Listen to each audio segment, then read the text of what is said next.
ఏం చెప్తారు బ్రదర్? ఇప్పుడు మీరు విద్యార్థి కాదంటున్నారు. ఇప్పుడు మీరే చూసారు కదా, ఇప్పుడు ఎవరైతే కొట్లాడుతున్నారో ఎవరైతే చేస్తున్నారో వాళ్ళని పేరు ఆర్టిస్ట్ చెప్తూనే ఉన్నారు. మేము వీళ్ళ కోసం కొట్లాడలేదా, యాత్రలు చేయలేదా? ఎవరు మీ బాస్? మా బాస్ ఏకైక బాస్ ఒకటి రాహుల్ గాంధీ. మా బాస్ రాహుల్ గాంధీ ఆయన వచ్చిండు కాబట్టి, చిక్కడపల్లి లైబ్రరీకి వచ్చిండు కాబట్టి, ఆయన 2 లక్షల ఉద్యోగాలు ఉన్నాడు కాబట్టి ఇలా మేము ఆయనను అనుసరించే ప్రయత్నం చేశాము. ఇవాళ వీళ్ళు ఏమంటారు, మీరు మీ బాస్ ఎవరు? మా బాస్ ఎవరు లేరు. రాహుల్ గాంధీ వారు కింద రేవంత్ రెడ్డి గారు ఉన్నారు. మేము కాంగ్రెస్ పార్టీ కోసం పనిచేసిన వ్యక్తులమే, మేము కాంగ్రెస్ పార్టీ కోసం యాత్రలు చేసిన వ్యక్తులమే. మీరు మా దగ్గర ప్రూఫ్స్ ఉన్నాయి. ఏం కూడా అబద్ధాలు ఏం మాట్లాడతలేము మేము, అన్ని ప్రూఫ్స్ ఉన్నాయి. కాంగ్రెస్ పార్టీ కోసమే పనిచేసిన వ్యక్తులం మేము. ఇలా కాంగ్రెస్ పార్టీ కోసం, నిరుద్యోగుల కోసం ఇలా నోటిఫికేషన్ ఏమని చెప్తున్నాము. ఇలా ఏం మాట్లాడుతున్నారా దయాకర్ గారు? చీప్ ట్రిక్స్ మాట్లాడుతున్నారు. అంటే ఇలా నిరుద్యోగులు చీప్ ట్రిక్స్ ఆడుతున్నారా? మీరు నిజంగా మీకు దమ్ము ధైర్యం ఉంటే అశోక్ నగర్కి వచ్చి 60,000 ఉద్యోగాలు ఇచ్చారని చెప్పి ప్రెస్ మీట్ పెట్టే ప్రయత్నం చేయండి. లేకపోతే మేము నోటిఫికేషన్ ఇస్తున్నామని చెప్పేసి దాని మీద ఏమైనా సమస్యలు ఉంటే విన్నవించే ప్రయత్నం చేయండి. అవన్నీ కాదు, వాళ్ళకు ఎంతసేపు కాలాన్ని పొడిగించాలి. కాంగ్రెస్ అంటేనే కమిటీలు అంటే కాంగ్రెస్. ఇలా ఒక మాట చెప్తున్నాను, నేను ఎవరో మనిషిని ఇలా బీఆర్ఎస్ ఉందా బీజేపీ పక్కన పెడితే నేను ఫస్ట్ నిరుద్యోగుల తరఫున కాంగ్రెస్ పార్టీ కోసం బస్ యాత్ర చేసిన వ్యక్తిని. నేను వాళ్ళ గురించి తక్కువగా మాట్లాడలేను. గత బీఆర్ఎస్ ప్రభుత్వం చేసిన అన్యాయాలను వద్దని చెప్పేసి ఇలా కాంగ్రెస్ పార్టీని గెలిపించుకున్నాం. అంత మాత్రాన్ని ఇలా వీళ్ళ కోసం అంటే వీళ్ళ వ్యతిరేకంగా మాట్లాడితే ఇలా బీఆర్ఎస్ పార్టీ వ్యక్తి అయితాను నేను.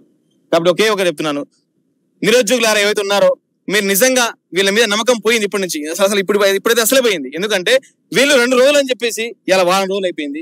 డయాగ్రామ్ కూడా మాట్లాడారు. ఎందుకంటే మాట్లాడిన తర్వాత ఏమంటే మీరు చీప్ ట్రిక్స్ అంటున్నారు. ఆ రోజు మేము మాట్లాడితేనేమో నిరుద్యోగులు మాట్లాడాలని చెప్పిండు, ఉద్యమంలో రావాలని చెప్పిండు, ఇవన్నీ మాటలు చెప్పిండు. ఇప్పుడు ఇవన్నీ మాట్లాడుతుంటే ఏమంటారంటే మీరు ఇలా పెయిడ్ బ్యాచ్ ఆర్టిస్ట్ అని మీ వెనకాల ఎవరో ఉన్నారని చెప్పేసి మాట్లాడుతున్నారు. ఇదంతా అంటే నిరుద్యోగం మోసం చేసే ప్రయత్నం. నన్ను మోసం చేస్తే ఏం కాదు. ఎందుకంటే నేను 2 సంవత్సరం ఉంటా, 2 సంవత్సరం వెళ్ళిపోతా, ప్రైవేట్ జాబ్ చూసుకుంటా. కానీ ఇవాళ ఎవరైతే ఉన్నారో 33 లక్షల మంది నిరుద్యోగులు అయితే ఉన్నారో వాళ్ళని మోసం చేసే ప్రయత్నం వీళ్ళు కాంగ్రెస్ పార్టీ చేస్తున్నది. కాంగ్రెస్ పార్టీ వ్యతిరేకంగా ఎక్కడ పోవట్లేము.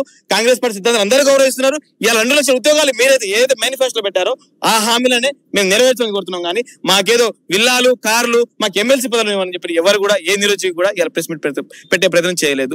సమస్యలు ఉన్నాయి. ఇలా జేఎల్ సమస్య ఉంది, డిఎల్ సమస్య ఉంది, గ్రూప్ 1 ఉన్నాయి, గ్రూప్ 2 ఉన్నాయి, జియో 20 ఉంది, 46 ఉన్నాయి. ఇవన్నీ సమస్యలు ఉన్నాయి. ఈ విన్నవించే ప్రయత్నం చేయండి. రేవంత్ రెడ్డి గారికి ఒకే చెప్తున్నాం, మీ పార్టీ కోసం బదనాం చేసే వాళ్ళు కొంతమంది ఉన్నారు. వాళ్ళని నమ్మకండి. నిజంగా జెన్యూన్ గా కిందకు పోరాడుతున్న వ్యక్తులు ఉన్నారు. వాళ్ళని పిలిపించి మా సమస్యని సార్ట్అవుట్ చేసే ప్రయత్నాలు చేయండి. ఎవరైతే మధ్యలో ఉన్న వాళ్ళు ఉన్నారో వాళ్ళ అధికారం కోసం, వాళ్ళ మంత్రి పదవుల కోసం, అధికార దాహం కోసం మాట్లాడే ప్రయత్నాలు చేస్తున్నారు. కానీ ఇలా దయాకరణ మాట్లాడుతున్న విషయం ఏంటంటే ఇలా మీరు అసలు నిరుద్యోగులే కాదంటున్నారు. మేము గ్రూప్ 2 రాసినాం, గ్రూప్ 3 రాసినాం, గ్రూప్ 1 రాసాం. ఎందుకు రాలేదు క్వశ్చన్ మీరు అడగొచ్చు. ఎందుకు రాలేదు వీళ్ళు అన్ని రాసినా కూడా? ఎందుకంటే మాకు ఎందుకు రాలేదంటే మేము కాంగ్రెస్ పార్టీకి యాత్రలు చేసినప్పుడు మేము బయటకు వచ్చాం, తిరుగుతున్నాం, మాకు టైం సరిపోలేదన్న. వాస్తవానికి మాకు టైం సరిపోక మేము వీళ్ళ కోసం ఆఖరికి ఎంపీ ఎలక్షన్ లో కూడా వీళ్ళ కోసం తిరిగాం, ఎంపీ ఎలక్షన్స్ కోసం. మళ్ళీ ఇప్పుడు వస్తే మా జీవితాలు మారుతాయని చెప్పేసి కొత్త నోటిఫికేషన్ ఇయ్యండి రా బాబు అని చెప్పి మాట్లాడుతుంటే ఇలా పెయిడ్ బ్యాచ్ ఆర్టిస్ట్ అంటున్నారు. కాబట్టి ఇలా నిరుద్యోగులు అందరూ గమనిస్తున్నారు ఎవరు నిజంగా పోరాడుతారు, ఎవరు నిజంగా పోరాడలేరు, ఎవరు నిరుద్యోగులు ఉన్నారు కాంగ్రెస్ పార్టీ అందరికీ తెలుసు.